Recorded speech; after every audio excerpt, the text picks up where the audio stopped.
My babies! Did you miss me? Hey, great speech, Oswald. That's not my name! My name is not Oswald. It's Penguin! I am not a human being. I am an animal called Planet. Where are my... Give me the names! These are the firstborn sons of Gotham City, just like I was. A terrible awaits them, while their parents, they'll be dreaming away in their safe cribs and their soft beds. We will snatch them, carry them into the sewer, and toss them to a deep, dark, watery... Selena, don't you see? We're the same. We're the same. Split.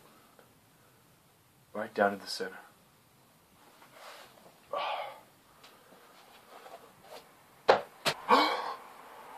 Oh, my lips!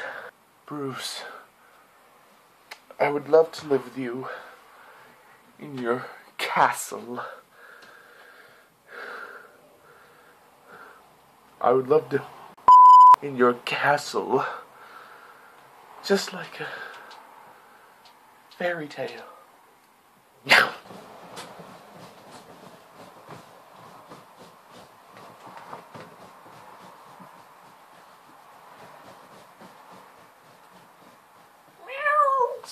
Ah!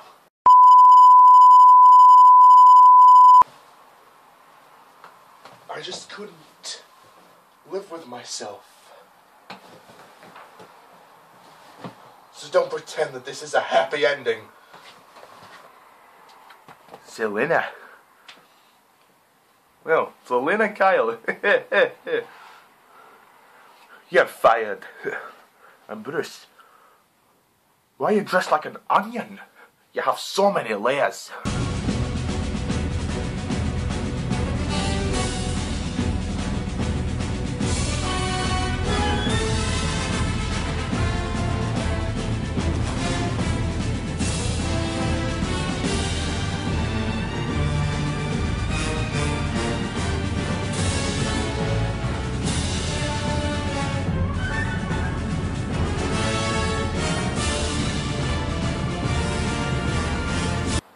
Hello everyone and welcome to my review of Tim Burton's second and final Batman film, Batman Returns.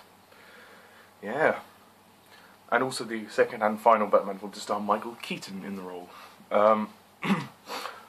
So yeah, basically the plot of Batman Returns is that Batman has to take down the Penguin, who was an orphan child, and he teams up with this businessman Max Schreck in order to sort of basically take over Gotham by becoming the mayor and whatnot. Meanwhile, Selena Kyle, this woman, is completely unnoticed by everyone, and then once she has an accident, she becomes Catwoman, and her and Bruce have a bit of a romance, and she becomes this villainess, and it sort of goes on from there, really. I'm not going to go too much in depth with the plot, but, you know. Yeah. So, Batman Returns. Now, for me, I think this is better than the first film. Not by much, but yeah, it's good. It's a good, solid film. I didn't like it as much as I thought I would when I went to rewatch it.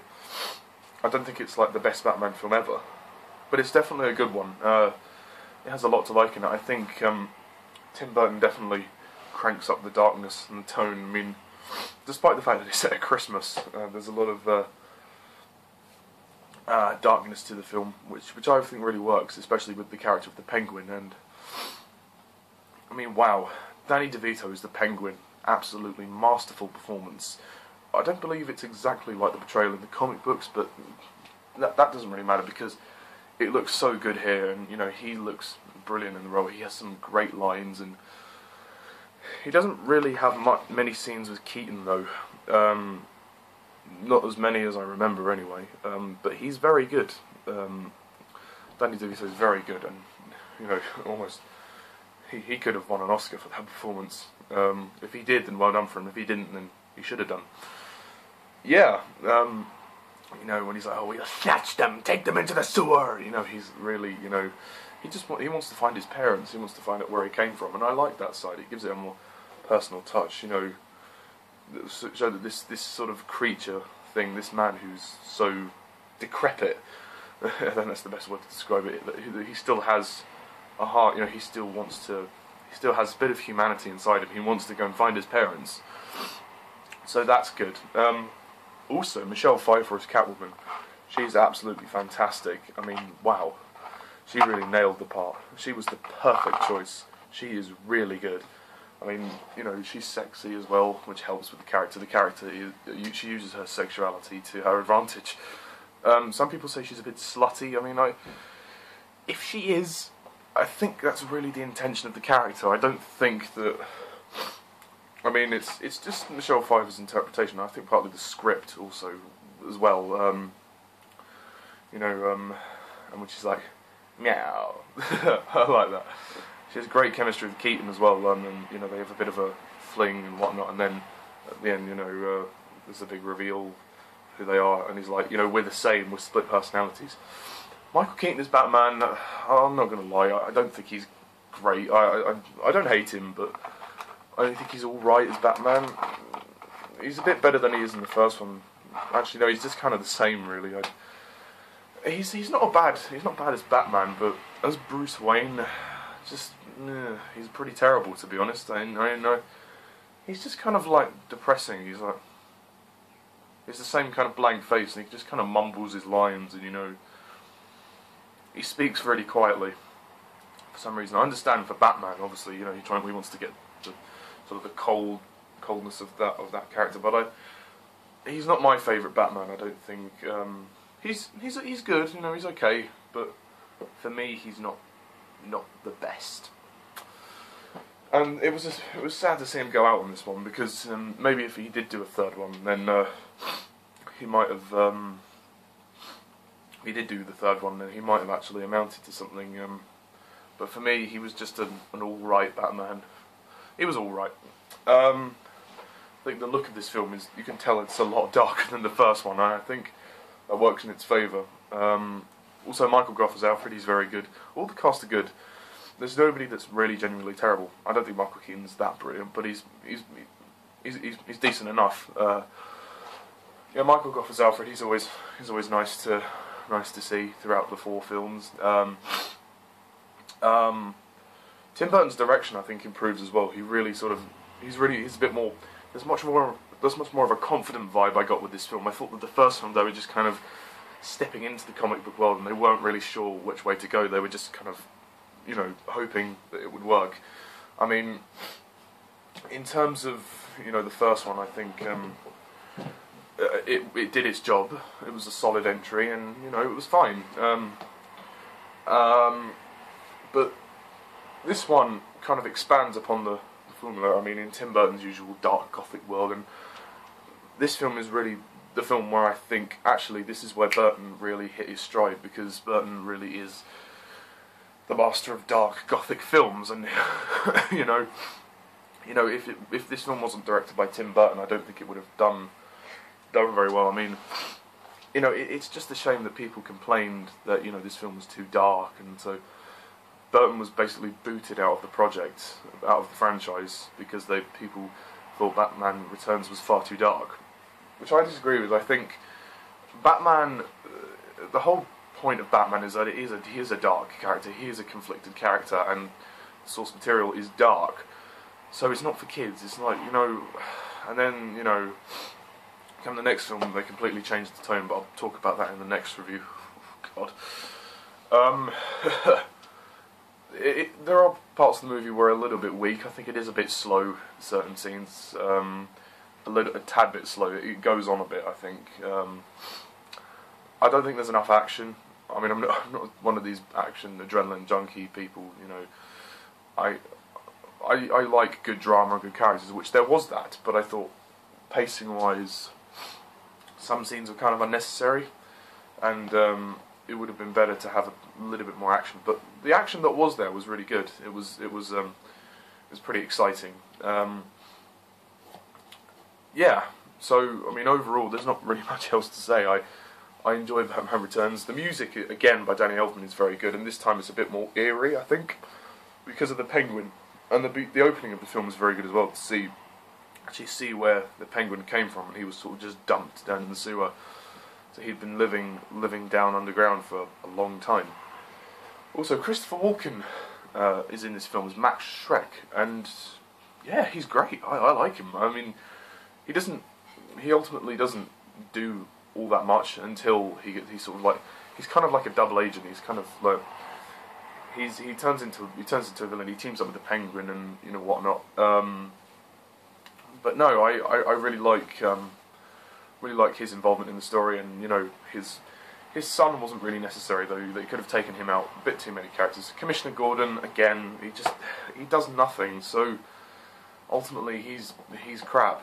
I have to say that. I mean, in the first film he wasn't great, but he's got even less to do here. So yeah, the production design is fantastic. I mean, it definitely feels like even though it is darker, it still feels like it's a sequel to the first one, which was a good, solid film. I mean, I didn't know how they were going to top Jack Nicholson as the Joker, but I think Danny DeVito as the Penguin, he might actually be better than him, or they're actually on par with each other. They're probably on par with each other. I think, just wow, wow. I mean, there's just so much sort of richness with the Penguin's character. They do focus a lot on the Penguin, and I think they don't focus as much on Bruce Wayne and Batman. Like, there's not much origins in the first film, and there's not really much focus on him here. I mean, he's there, and he's the main character. He's in quite a lot of it, but in terms of his character, they don't really develop him too much, apart from the romance he has with Catwoman, or Selina, whatever her name is. Yeah, the sets are all good, but yeah, I mean, especially like the underground in the sewers, that's really cool. I mean, it is scary. Like, seeing the Penguin, he looks scary, and he definitely feels, like he's from the world of Batman. And a lot of things do feel like they belong in the world of Batman. And it's such a shame that Burton was booted out of the project after this film. Well, not project, sorry, out of the series after this, because they were really getting somewhere. They were sticking true to the comics. That Burton's Batman films, for me, were the pinnacle of superhero films, because they could actually show that superhero films can be real, well, supernatural, dark. They can be. It doesn't have to be campy schmampy. It can be dark. It can be really dark and gothic and quite, horrifying. Because sometimes the real world can be like that. Obviously, Nolan's films are a bit, in terms of realism, they have a bit more to them. But in terms of Tim Burton, he definitely scares you.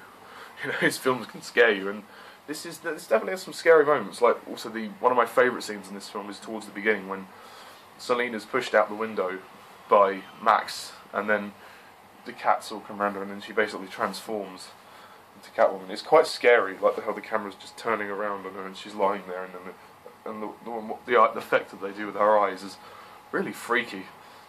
And then when she just trashes her flat, or her apartment, it's just quite scary. But no, yeah, this movie definitely holds as being scary. I don't think the Burton Batman films really have much emotion to them. I mean, apart from, I guess, the first film they tried to do the whole the Joker killing his parents, which I could kind of understand that. In this film, there's not really much emotion. I guess in terms of the Penguin's storyline, how he wants to find his parents, I guess that's sort of the only emotional undercurrent, really. it's not really carried very far, the storyline, but for what it is worth, it's great. So yeah, I mean, this review is a bit brief, but I don't have much to say about it, really. I mean, I think Batman Returns is good. It is a step up from the first one. I think it's paced better than the first one. I just think it's a bit more engaging, and I think the story is a bit more engaging as well, and just the look of it really kind of immerses you in. I think Tim Burton really was immersed in the source material this time around. The first time he was just getting to grips with what he was dealing with, but this time he knows what he's doing, and he's like, let's do it. Let's go bigger and better. And you know, yeah, they did a great job, and it's a real shame that Tim Burton and Michael Keaton couldn't do any more Batman films. I would have liked to have seen Michael Keaton try to improve. I mean, Michael Keaton, you know, I know some people are going to be annoyed that I'm not really a big fan of him, but I just feel that he doesn't really give much oomph to his performance. He's just kind of like, you know, he just mumbles his lines, and you know, I don't know, just he doesn't do it for me. I never really invested in him as Bruce Wayne or Batman. I don't think he's terrible. He's okay, but he's not the worst. We'll get to him later.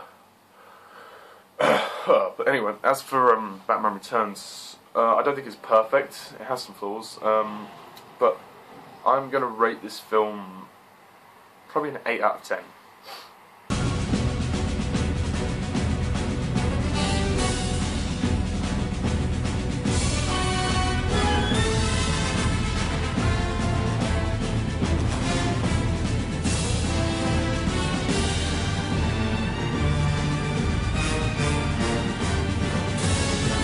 It has some great moments. It's a step up from the first one, and yeah, you know, Tim Burton's final Batman film was really good. Yeah, I enjoyed it. It was good. So yeah, that's really it for now. So tune in next week when I delve into the well, I say films, but the Joel Schumacher films. So yeah, sorry about that, something cut off.